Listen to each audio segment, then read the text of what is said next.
The President of the United States made it very clear he wants to see me and the hundreds of people who work here fired from our jobs. Our leader celebrates Americans losing their livelihoods because he can't take a joke. He was somehow able to squeeze Colbert out of CBS. Then he turned his sights on me, and now he's openly rooting for NBC to fire Jimmy Fallon and Seth Meyers and the hundreds of Americans who work for their shows who don't make millions. You said, I'm a never Trump guy, never liked him, terrible candidate, idiot if you voted for him, might be America's Hitler, might be a cynical a-hole, cultural heroine, noxious and reprehensible. Look, I was wrong about Donald Trump. I didn't think he was going to be a good president, Brett. He was a great president. I didn't know you meant that, Donald Trump. Imagine the sheer audacity it takes for a sitting president and his hand-picked sidekick to think they're rewriting American history when in truth, they look like a comedy duo that couldn't even land a spot on Saturday morning cable. Jimmy Kimmel doesn't need to write jokes. Trump and JD Vance hand them over in real time. Every blunder, every contradiction, every overblown attempt at seriousness that crumbles into self-parody is a setup just waiting to be knocked down. And Kimmel swings the wrecking ball with perfect timing, leaving nothing but Rubberland roaring laughter in its wake. Tylenol. It's been overwhelming. I've heard from a lot of people over the last 6 days. I've heard from all the people in the world over the last 6 days. Everyone I have ever met has reached out 10 or 11 times. Weird characters from my past are the guy who fired me from my first radio job in Seattle, where we are not airing tonight, by the way. Sorry, Seattle. His name is Larry. In 1989, Larry tried to force me to do a bit called Jokes for Donuts, where people would call in with a joke and I would give them donuts. I refused to do it, and then I made a lot of fun of Larry for suggesting it, and eventually Larry fired me, and I had to move back in with my parents. But even he wrote in to cheer me up. Thank you, Larry, and I want to thank everyone who checked in. All week to list all of them, but some that I do especially want to mention are my fellow late night talk show hosts, my friend Stephen Colbert, found himself in this predicament. My friends Jon Stewart, Seth Meyers, Jimmy Fallon, John Oliver, Conan O'Brien, James Corden, Arsenio, Kathy, Wanda, Chelsea, even Jay reached out. Sometimes I wonder in what world is the Vice President of the United States calling into a giant tooth podcast host to badmouth me and the people who watch this show. There are these judges.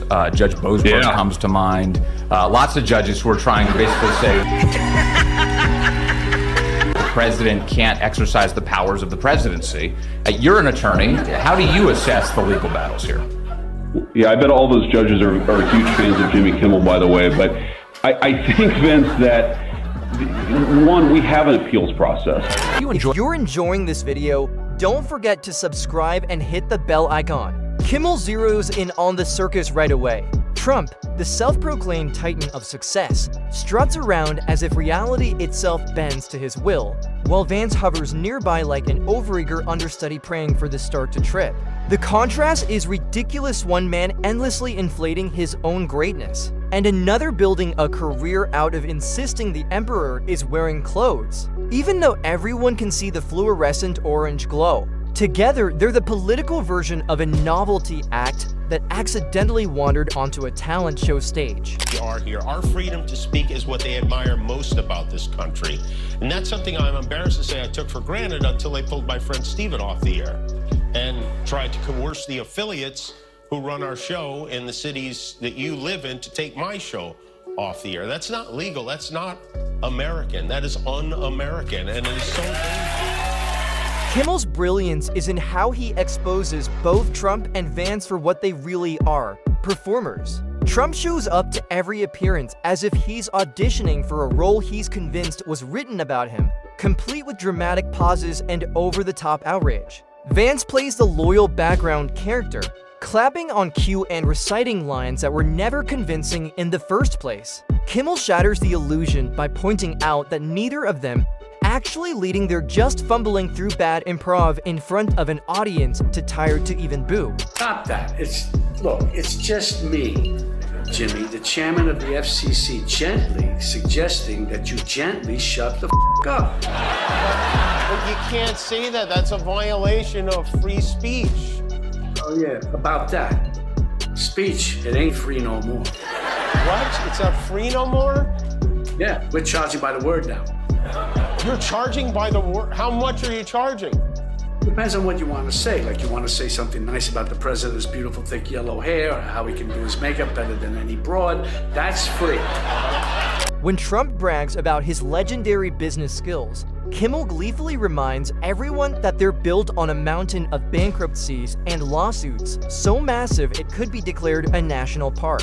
The self-proclaimed mogul, who couldn't even keep casinos running, still insists he's the master of prosperity while standing next to a senator who once sold a rags to riches memoir as proof of authenticity, only to trade that authenticity for a seat at Trump's dinner table.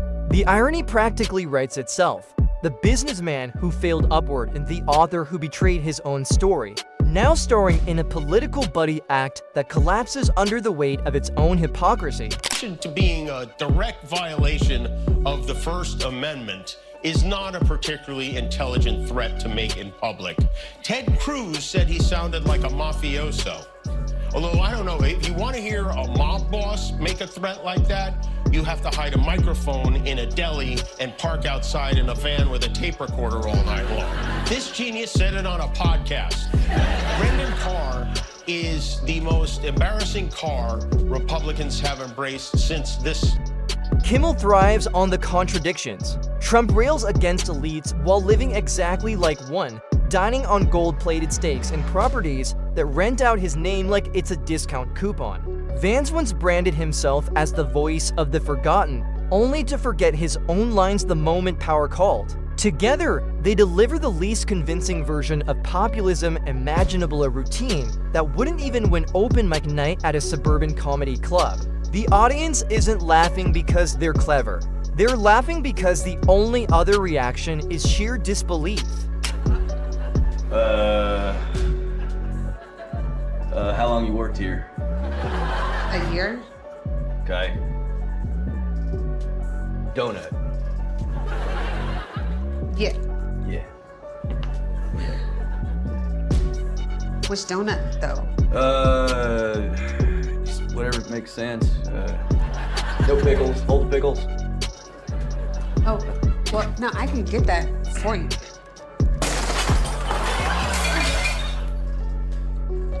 What makes Kimmel's roast so brutal is its precision. He doesn't have to exaggerate when the truth is already ridiculous. A president who claims to be a strong man, but never stops whining about being mistreated. A senator who once warned against Trump, now repeating his talking points with the eagerness of a ventriloquist's dummy.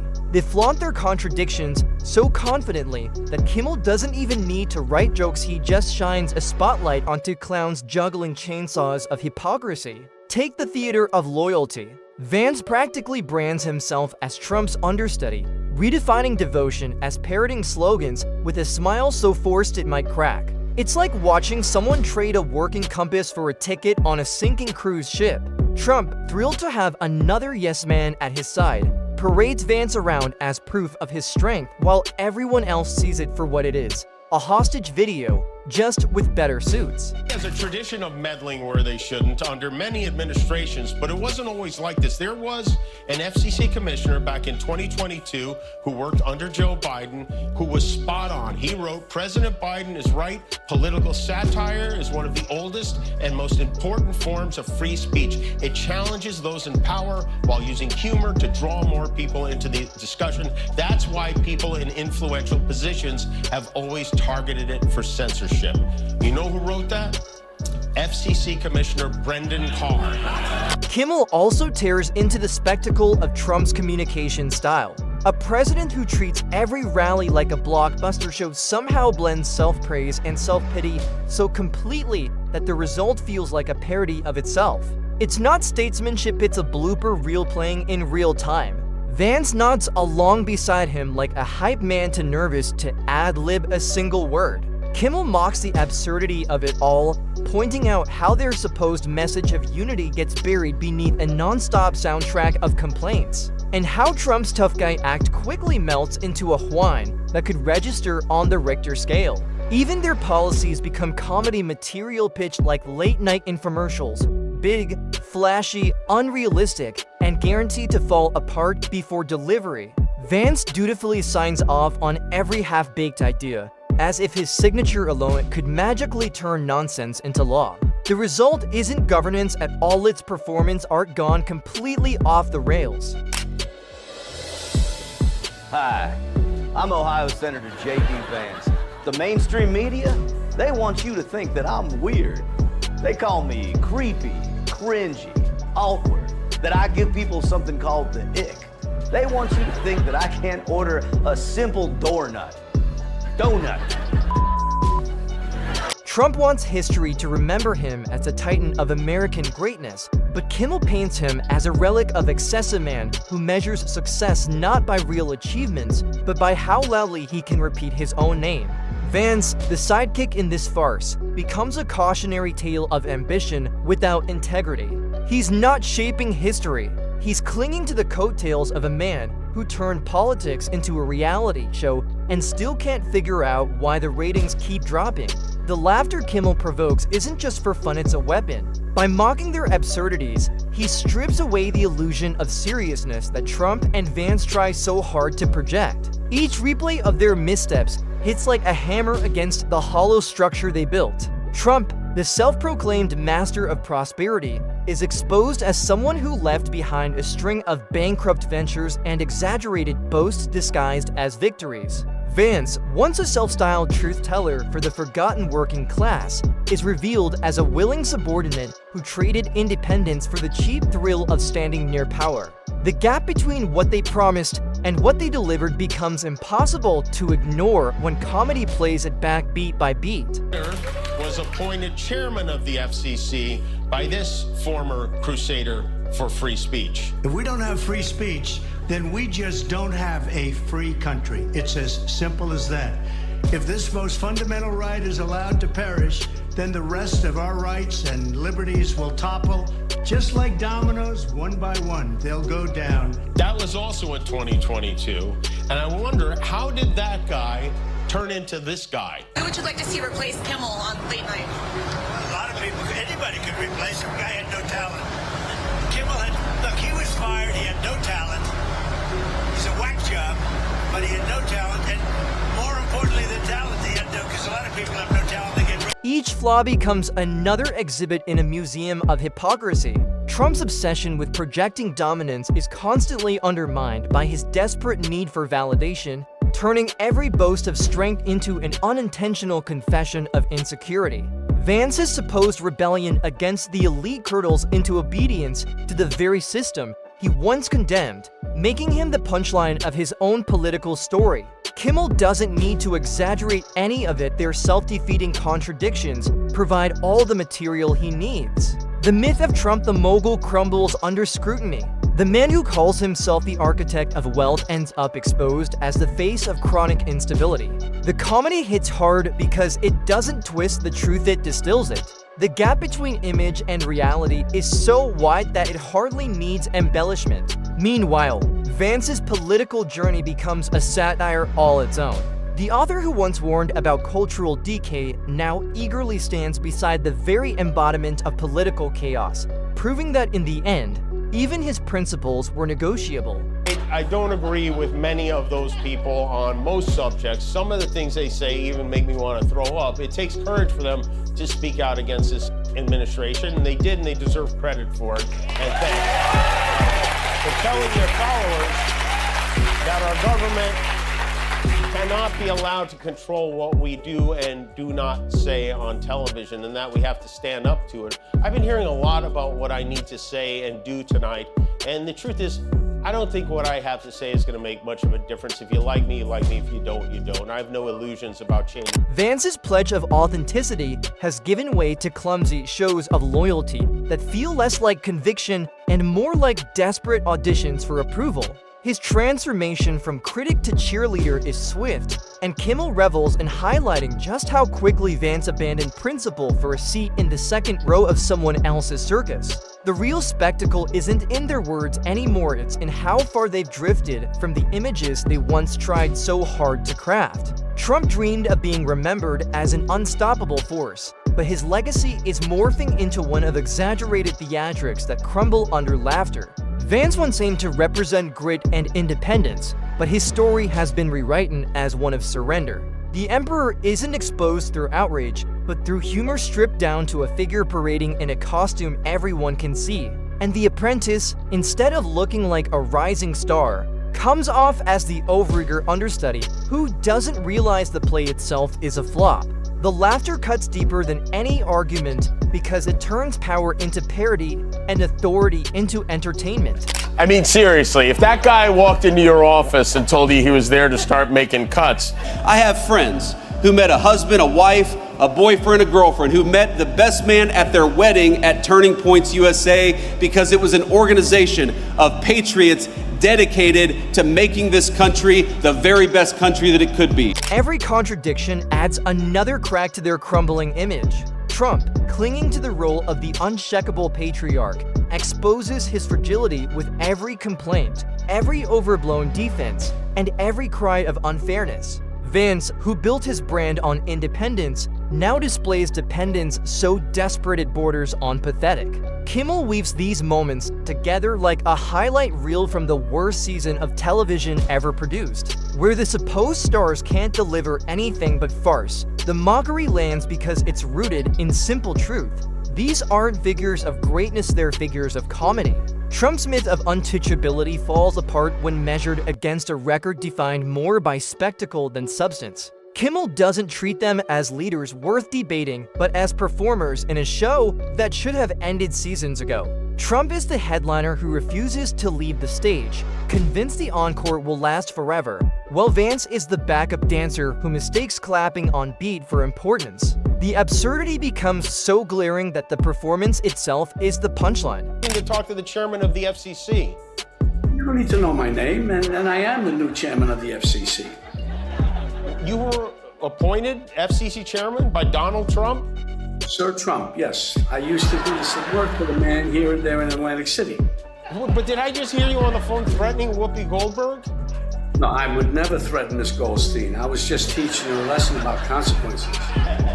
No, well, pardon me for saying so, and maybe you're the wrong guy to talk to, but it seems like the FCC is using mob tactics to suppress free speech. What the did you just say? And this is where the real damage lies. It's not about countering policies with policies or speeches with speeches, it's about stripping away the illusion and revealing what's underneath. Two men desperate to be taken seriously dissolve into caricatures the moment satire shines its light on them. The audience laughs not because the jokes are exaggerated, but because the reality is already so overblown that all Kimmel has to do is present it in context. Trump's hunger to be remembered as a titan instead cements him as an icon of ridiculer, cautionary tale that laughter will outlive. The final humiliation isn't in losing debates, it's in losing credibility. Trump and Vance aren't toppled, they're unmasked. Their claims to authority, their grasp on myth, their insistence on power all fade in the face of humor that points out what's obvious. They stride onto the stage dressed for grandeur, and Kimmel makes sure they exit as unwilling jesters in a comedy of their own making. The laughter grows louder, the myths shrink smaller, and the illusion of control is swallowed whole by the very spectacle they created.